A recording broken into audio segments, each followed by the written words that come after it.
Hello दोस्तों, आज हम बात करने वाले हैं बीटीएस प्रोग्राम के अंडर एक जो प्रोजेक्ट आता है PTS4 उसके बारे में।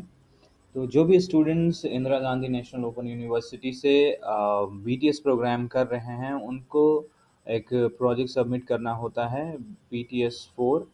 इस वीडियो में हम सिर्फ सिनॉप्सिस की बात करेंगे ताकि आपको प्रोजेक्ट बनाने से पहले जो सिनॉप्सिस प्रेजेंट करना होता है अपने सुपरवाइज़र के पास, जहाँ से आपको अप्रूवल मिलती है आगे के प्रोजेक्ट सबमिट करने के लिए।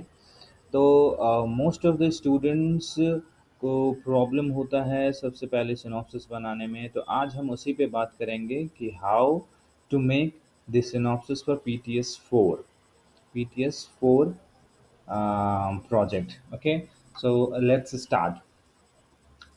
अगर आप Indira Gandhi national open university के गाइडलाइन के बारे में बात करेंगे तो मैं आपको सीधा यहाँ आपके इस गाइडलाइन पे ले जाता हूँ, जहाँ पे आप देखेंगे प्रोजेक्ट प्रपोजल गाइडलाइन। यहाँ पे देख लीजिए आप, tourism study, diploma in tourism study, bachelor of tourism, ये बीटीएस का PTS4, PTS5 और PTS6 के लिए गाइडलाइंस हैं। ठीक है, तो इन तीनों प्रोजेक्ट्स के लिए सेम गाइडलाइंस हैं। तो ये सबसे पहले हम सिनॉप्सिस पे चलते हैं, जो कि पेज नंबर 5 पे है। अगर आप इनको देखेंगे तो इसमें बताया गया है, after identifying the area of study and a proper theme you should prepare a project proposal. तो सबसे पहले तो आपको अपने प्रोजेक्ट का जो टॉपिक है वो सिलेक्ट करना होगा। ठीक है, वो मैं टॉपिक के बारे में अभी मैं आपको आगे बताता हूँ। उसके बाद आप अगर देखेंगे तो सिनॉप्सिस 400 वर्ड्स के ज़्यादा का नहीं होना चाहिए। अप्रॉक्सीमेटली आप 5 to 8 पेज में ये आप फिनिश कर सकते हैं। ठीक है, and your proposal is essential and essentially a description of what you propose to do and how you intend to go about it. मतलब आप जो भी स्टडी करना चाह रहे हैं अपने प्रोजेक्ट में, उसका एक समरी आप अपने सुपरवाइज़र को देते हैं कि हाँ भाई, इसको मैं स्टडी करने वाला हूँ और आप प्लीज़ इसको देख के अप्रूव, अगर होने वाला है तो करो, अदरवाइज वो आपको करेक्शन सजेस्ट करेंगे।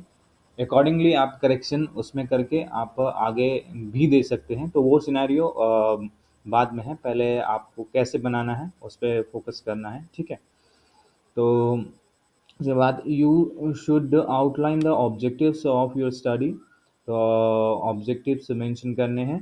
उसके बाद काइंड ऑफ डाटा, जो प्राइमरी डेटा है या फिर सेकेंडरी डेटा है, वो आपको मेंशन करना होगा अपने सिनॉप्सिस में अंडर रिसर्च मेथडोलॉजी। ठीक है, और उसके बाद proposal should also include the issues you are going to raise while conducting your work.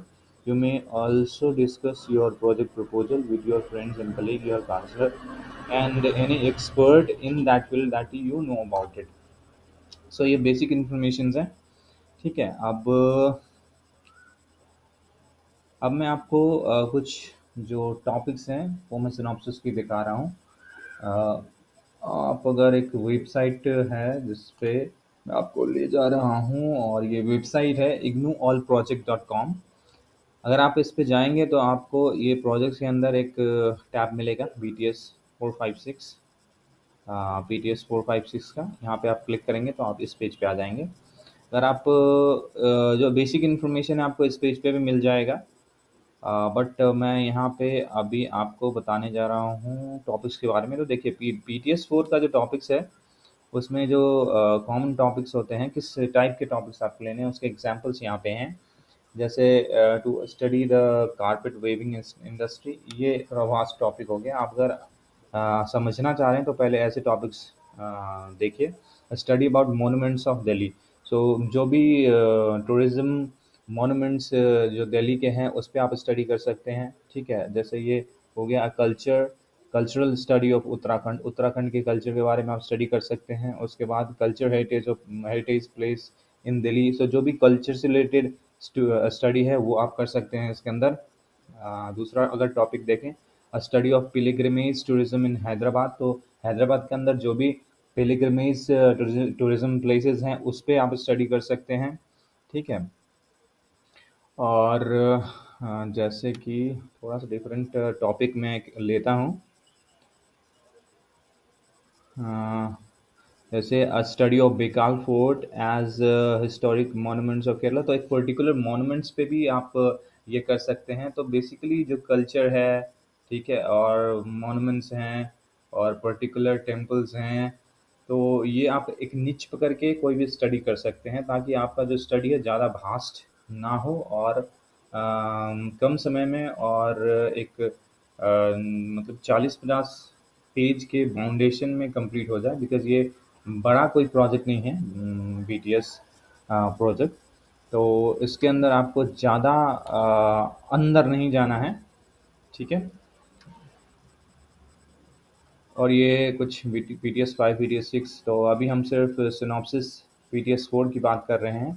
तो ये बेसिकली आपको पहले आइडेंटिफाई, अगर मैं समराइज़ करूँ इस वीडियो को, तो बेसिकली पहले आपको आइडेंटिफाई करना पड़ेगा कि प्रोजेक्ट का आपके टॉपिक क्या है, ठीक है? उसके बाद उसमें टॉपिक के बाद आप अपना इन्फॉर्मेशन देंगे, उसके बाद इंट्रोडक्शन देंगे, उसके बाद आप प्रोजेक्ट का जो रैशनल ऑफ द स्टडी है वो देंगे, उसके बाद ऑब्जेक्टिव्स, ठीक है? उसके बाद रिसर्च मेथोडोलॉजी के अंदर आपने प्राइमरी डेटा यूज़ किया है, सेकेंडरी डेटा यूज़ किया है, और आप कैसे उस चीज़ को एनालिसिस करोगे वो आप उसके अंदर सबमिट करना है उसको। और उसके बाद आपके स्टडी का लिमिटेशंस क्या है, ठीक है? और रेफरेंसेस, आपने ये जो इन्फॉर्मेशन इसमें डाली है सिनॉप्सिस के अंदर, वो आपने कहाँ से लिए हैं, तो वो आपको रेफरेंसेस डालना है। और जो कुछ आप अगर और इस बारे में इन्फॉर्मेशन चाहते हो, तो आप एक बार इग्नू का जो गाइडलाइन है बीटीएस के रिगार्डिंग, पीटीएस 4, 5, 6 के रिगार्डिंग, वो आप एक बार अच्छे से देख लेना, ठीक है? तो आपको जो इन्फॉर्मेशन है वो सारे इन्फॉर्मेशन वहाँ पे मिल जाएँगे कि कैसे इसको सबमिट करना है, ठीक है? सो इस वीडियो में इतना ही।